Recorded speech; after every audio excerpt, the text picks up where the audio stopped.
للہ رب العالمین والعاقبۃ للمتقین والصلاۃ والسلام علی رسول الکریم اما بعد۔ باتیں دور جاہلیت کے تعلق سے چل رہی ہیں۔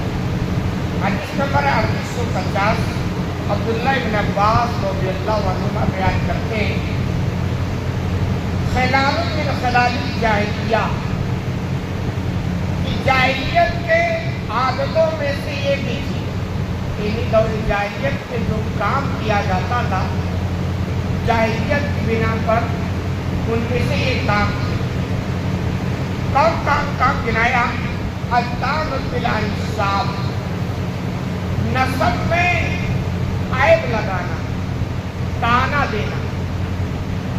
ایک چیز سمجھیں کہ دور جاہلیت ایسا دور جس دور کے لوگوں کو کہا گیا کہ جاہلی لوگ۔ سوال پیدا ہوتا ہے کیا سارے کے سارے جاہلی لوگ تھے؟ نہیں، ایسا نہیں۔ اس میں بڑے بڑے اپنی زبان پر مہارت رکھنے والے لوگ، عربی لوگ، اچھے جانکار لوگ تھے، لیکن اس کے باوجود بھی ان کو دور جاہلیت کے نام سے یاد کیا گیا۔ وجہ یہ ہے کہ ایک آدمی کتنا بھی جانکار ہو، پڑھا لکھا ہو، وہ نہیں دیکھا جاتا کہ وہ بولتا کیا ہے، دیکھا یہ جاتا ہے کہ وہ کرتا کیا ہے۔ یعنی آپ کتنے بھی پڑھے لکھے ہیں مگر آپ کا کام جاہلوں والا ہے تو کہا جائے تو صاحب یہ جاہل ہے۔ بھائی صاحب کتابی عمل پر وہ زبان پر تو نہیں ہوگا نا۔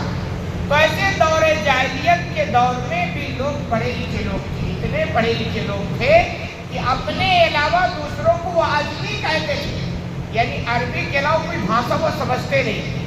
تو کوئی جب ان کے سامنے بولتا تو اور ان کا سمجھتے نہیں دوسرا تو کہتے عجمی نہیں، یہ گونگے لوگ، نہ بول پاتے نہ سمجھ پاتے، اتنا ان کو اپنی زبان پر ناز تھا۔ پھر بھی دور جاہلیت کے نام سے یاد کیا گیا اس لیے کہ جانتے تھے، پڑھے لکھے لوگ تھے، لیکن کام سارا کا سارا جاہلیت کا تھا۔ اس دور میں جتنی برائیاں ممکن تھی سب ہو رہی تھی، تو اسی دور کو کہا گیا جاہلیت کا دور۔ تو کہا گیا اس دور میں یہ کام ہوتا تھا، کیا؟ الطعن بالانساب، نسب میں عیب لگانا، طعنہ دینا۔ آج لوگ بھروسے سے کہتے تھے نا کہ فلاں اپنے باپ کا نہیں ہے۔ بھئی آپ کو پتہ کیسے کہ وہ اپنے باپ کا نہیں ہے؟ یہ معمولی بات نہیں ہے، بہت خطرناک بات ہے۔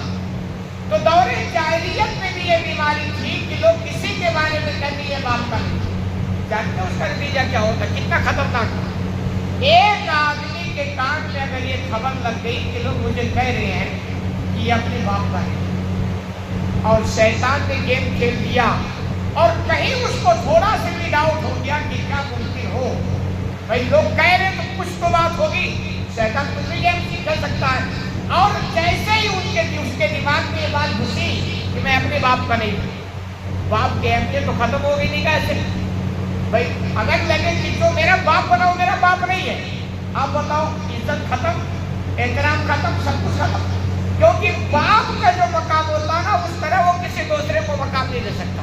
تو باپ کا احترام ہی ختم ہو گیا، اور ماں کے تعلق میں ہی ہوگا کہ یار میری ماں ایسی تھی کہ لوگ ایسی ایسی باتیں کرتے ہیں۔ ایک ماں کا جو مقام ہوتا ہے عزت اور عفت کے ساتھ، وہ مقام ختم ہو گیا۔ تو آپ دیکھتے جس گھر میں وہ بندہ رہے گا جس کے تعلق سے اس کے دماغ میں گھس گیا کہ میرا باپ ہے کہ ہے نہیں پتہ نہیں، ماں کے تعلق سے یہ دماغ میں گھس گیا کہ میری ماں اچھی نہیں تھی، آپ بتاؤ اس گھر میں جب رہے گا پنگا بھی ہوگا، لڑائی بھی ہوگا، اور پتہ نہیں کیا کیا ہوگا۔ اور جو اولاد سے والدین کو امید ہوتی خدمت پانی کو ہوگی نہیں۔ بھائی یورپ میں چلے جاؤ، ان کے یہاں بڑھاپا کہاں گزر رہا؟ Old house. کیوں؟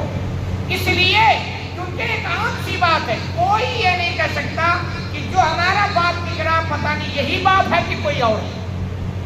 اور ہر ایک کو یہ ڈاؤٹ ہے اپنی ماں کے بعد تعلق سے کہ میری ماں پتہ نہیں کیسی۔ تو نتیجہ کیا ہے؟ اوریجنل باپ اور صحیح ماں کے تعلق سے جو احترام ہوتا، جو عزت ہوتا، وہ الگ ہوتا ہے، اور جیسے یہ ختم تو عزت بھی ختم، احترام بھی ختم، پھر اولاد ویسی خدمت والدین کی کرتی نہیں ہے، نتیجہ بھی بورڈ ہاؤس لکھتا ہے۔ تو یہ خطرناک بیماری ہے جو آج بھی لوگ اس کا استعمال کرتے ہیں، ٹوٹل غلط ہے، ایسا نہیں کرنا چاہیے۔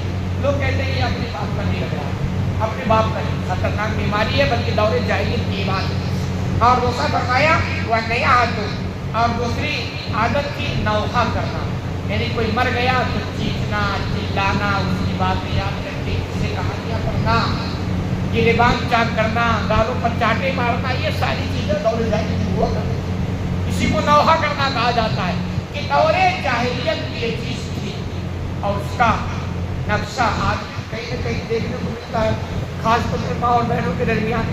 کئی آدمی مر گیا، دل دکھے گا، کوئی بات نہیں، دل دکھنے کے بعد آنسو بھی گر جائے گا، کوئی بات نہیں، لیکن یہ چیخنا چلانا شور کرنا، اپنے آپ کو تکلیف پہنچانا، اس کا مطلب یہ کہ بندے کہتا صبر کچھ بھی نہیں ہے، اللہ کے فیصلے پہ راضی کچھ بھی نہیں ہے، تقدیر پر جو ایمان ہونا چاہیے کچھ بھی نہیں ہے۔ تو ظاہر سی بات ہے یہ دور جاہلیت کا کام ہے، کہ یہ بھی ایک بیماری ہے جو دور جاہلیت کے لیے اور آج بھی پائی جاتی ہے۔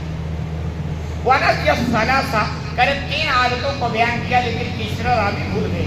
قال سفیان کہتے ہیں وَيَقُولُونَ، لوگ کہتے تھے تیسری بیماری ہے کہ کیا إِنَّهَا الْإِسْتِسْقَاءُ بِالْأَنْوَاءِ، کہ لوگ بارش ستاروں سے طلب کرتے تھے، یعنی ستاروں کے ذریعہ اس دور میں بارش کا پتہ لگایا جاتا تھا کہ فلاں ستارہ فلاں جگہ ہو گیا، ایسا ہو گیا ویسا ہو گیا، یہ جانکاری تھی۔ تو کہہ رہے اس کے بعد وہ بتاتے کہ ایسا ایسا ہوگا، بارش ہوگی۔ تو اسلام نے کہا یہ جاہلیت کے طریقے، بارش کا ستاروں سے کوئی تعلق نہیں ہے، بارش تو جب اللہ چاہے گا تب ہوگی۔ ٹھیک ہے کچھ حالات ہوتے ہیں، بادل اٹھ رہا، ہوائیں چل رہی ہیں، وہ ایک چیز دکھتا ہے، یہ آپ کہہ سکتے ہیں بادل ہو رہی ہے، ممکن ہے کہ بارش ہو، حالات ایسے بن رہے ہیں، بارش کے جو آثار ممکن ہے، تو موسم وبھاگ والے بولتے ہیں وہ ایسے ہی پتہ لگاتے ہیں عام طور پر، یہ ہے۔ لیکن ستاروں کے ذریعہ معلوم کرنا یہ دور جاہلیت کا طریقہ ہے، اور بارش سے ستاروں کا کوئی تعلق نہیں۔ اللہ رب العالمین سے دعا ہے کہ اللہ ہمیں تو میں کہنے سے زیادہ مطلب نہیں تو ادا فرما۔